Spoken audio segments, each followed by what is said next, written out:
नारायण नारायण कहने के बाद नारद जी भक्ति से बोले, हे भक्ति, तू अपनी समस्त चिंताओं को त्याग कर श्री वासुदेव के चरणों का स्मरण कर। कृपा निधान करुणा के सागर वासुदेव की कृपा से तेरे कष्टों का निवारण अवश्य हो जाएगा।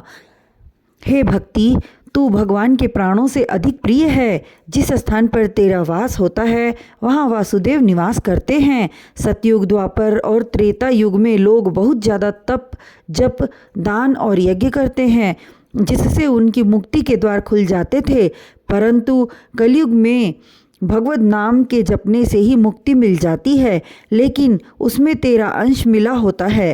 ज्ञान और वैराग्य को कलयुग में पूछने वाला कोई नहीं है। फिर भी तेरा दुख दूर करने के लिए संसार में तेरी महिमा प्रकट करता हूँ।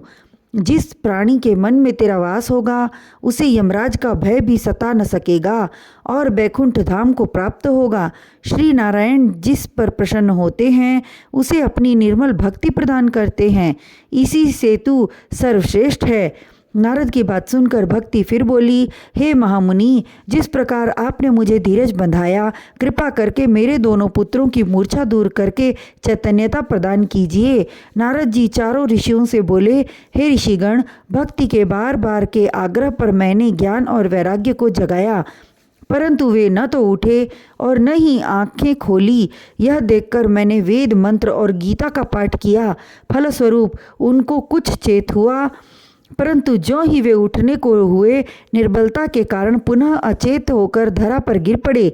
उनकी यह दशा देखकर मैं बहुत ही घबराया। उसी समय आकाशवाणी हुई, हे नारद, इन्हें सत्संग द्वारा ही जगाया जा सकता है और सत्संग के लिए किसी साधु पुरुष की खोज करो। उस आकाशवाणी को सुनने के उपरांत मैं साधु पुरुष की खोज में निकल पड़ा, परंतु अभी तक कोई वैसा महात्मा न मिला। इसी चिंता में उदास बैठा हूँ।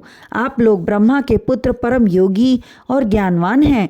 आपके तप और महिमा का वर्णन नहीं किया जा सकता। वह आपकी ही शक्ति थी जिसने बैकुंठ धाम के द्वारपाल जय और विजय को पृथ्वी पर गिराया था। ऐसी महान शक्ति अन्य में नहीं है।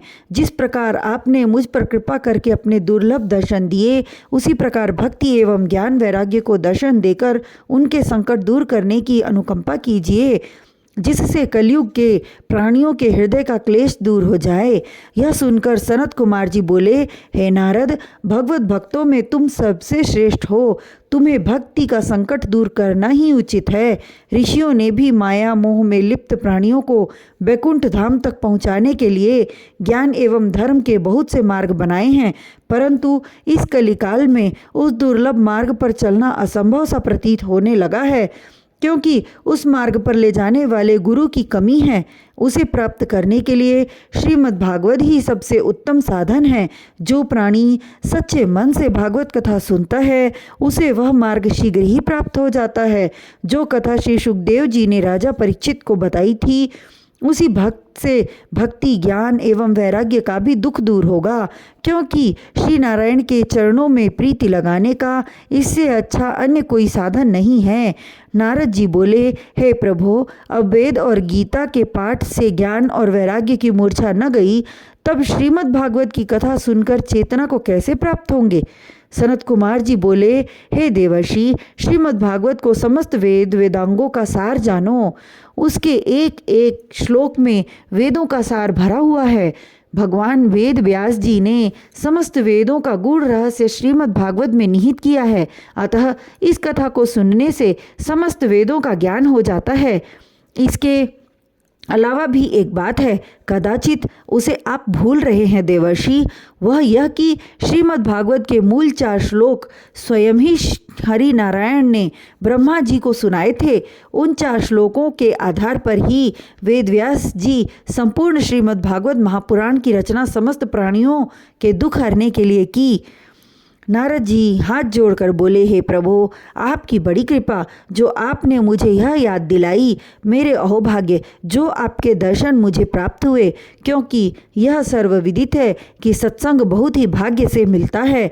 अब एक कृपा और कीजिए और यह बतलाइए कि श्रीमद् भागवत रूपी ज्ञान यज्ञ किस प्रकार और किस स्थान पर करना चाहिए एवं यह यज्ञ कितने दिनों में संपन्न होता है।